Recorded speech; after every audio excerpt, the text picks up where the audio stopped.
Preparation for today's event had started 48 hours before, wherein various pre-selections and uplinking of parameters for the autonomous landing sequence were carried out. The whole descent is divided into 4 phases: the rough braking phase, the attitude hold phase, fine braking phase, and the local navigation phase or the terminal descent phase.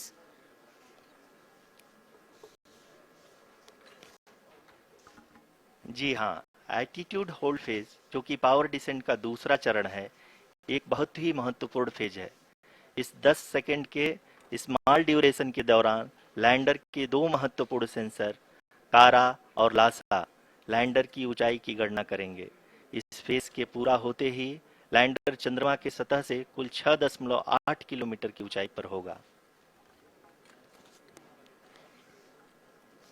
During the rough braking phase, the lander velocity shall be brought down from 1680 meters per second to 358 meters per second. The altitude will be brought down from 30 kilometers to 7.4 kilometers at the end of rough braking.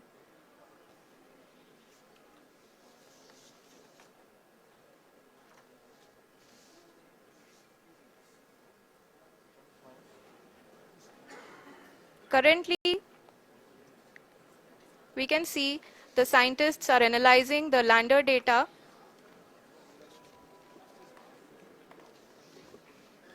जी हाँ, हम ये देख सकते हैं कि mission operation complex रूप में बैठे सभी वैज्ञानिक ये जो भी डेटा देख रहे हैं वो डीप स्पेस नेटवर्क आईडीएसन 32 के द्वारा प्रोवाइड किया जा रहा है। और अगर हम अब बात करें पावर डिसेंट के तीसरे चरण का, जो कि फाइन ब्रेकिंग फेज होगा, जिसमें लैंडिंग साइट से जस्ट 800 मीटर की ऊंचाई पर वर्टिकली होगा। इस चरण को पूरा होने में लगभग 3 मिनट लगेंगे और इस चरण के पूरा होते ही लैंडर की वेलोसिटी लगभग 0 हो जाएगी।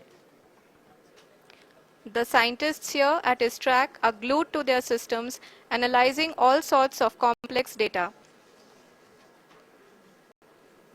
We are very close to the powered descent, to the start of the powered descent phase.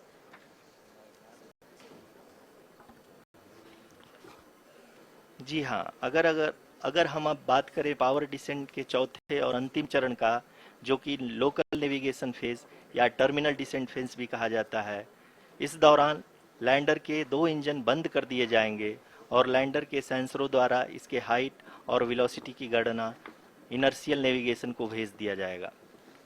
इस दौरान लैंडर 150 मीटर की ऊंचाई को प्राप्त करने के बाद कुल 131 सेकंड लगाएगा।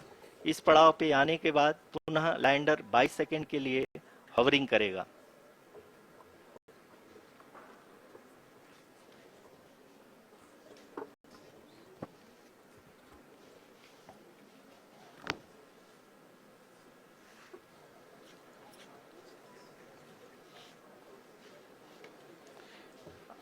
आप इस समय अपने स्क्रीन पे मिशन ऑपरेशन कॉम्प्लेक्स में बैठे सभी मान्यगणों को देख सकते हैं, जो कि बहुत ही उत्सुकता के साथ टेलीमेट्री डेटा को देख रहे हैं।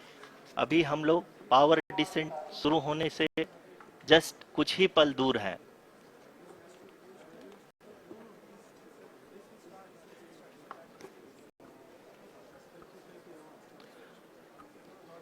पावर डिसेंट शुरू होने में लगभग 30 सेकंड ही बचा है और हमको ये सारे data mission operation complex room में आईडीएसन 32 के द्वारा, जो कि लगातार लैंडर के कनेक्शन में बना हुआ है, प्रदान कर रहा है। Dear viewers, the pivotal power descent has begun and the lander module is propelling towards the moon's surface along the intended trajectory.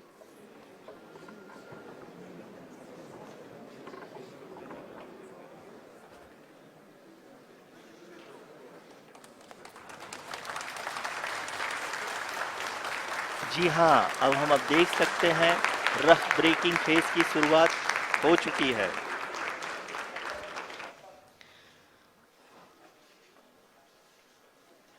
During this rough braking phase, The lander velocity shall be brought down from 1680 meters per second to 358 meters per second. The altitude will be brought down from 30 kilometers to 7.4 kilometers at the end of rough braking. All this in the duration of 690 seconds or 11.5 minutes. Currently, the Laser Inertial Reference and Accelerometer package (LIRAP) is aiding in the navigation. जी हाँ, अभी आप अपनी screen पे देख सकते हैं कि lander अब तक कुल 191 किलोमीटर हॉरिजेंटल दिशा में चल चुका है और अभी तक इसकी वेलोसिटी लगभग 31 किलोमीटर बनी हुई है।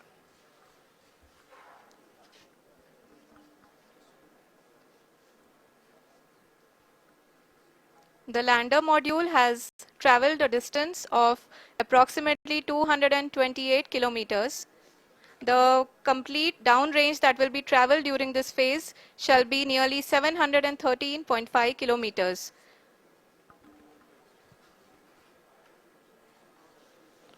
जी हाँ, कुल 745 किलोमीटर के इस रफ ब्रेकिंग फेज में आप देख सकते हैं कि हम लोग लगभग अपनी यात्रा 20% कंप्लीट कर चुके हैं।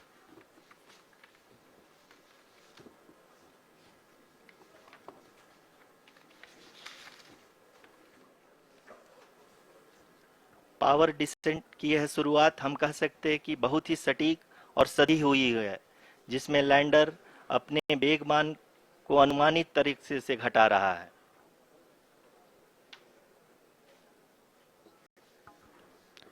The altitude of the lander module will reduce from 7.4 kilometers to 6.8 kilometers. During the next phase, which is going to be the attitude hold phase. We can currently see that the altitude of the lander module is nearly 31 kilometers.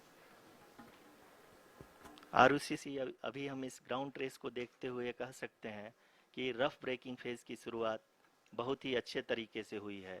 आप ये देख सकती हैं कि जो भी projected ground trace है उसी पे अपना लैंडर मॉड्यूल आगे चलते हुए बढ़ रहा है।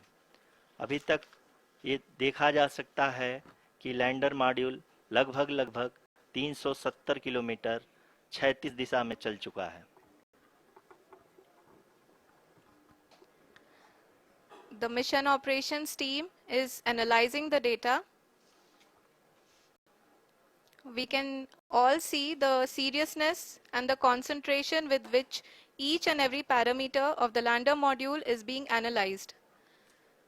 The performance so far seems to be nominal. जी आरुषि, चूंकि एएलएस एक्टिवेट किया जा चुका है, इसलिए ग्राउंड से कोई कमांडिंग नहीं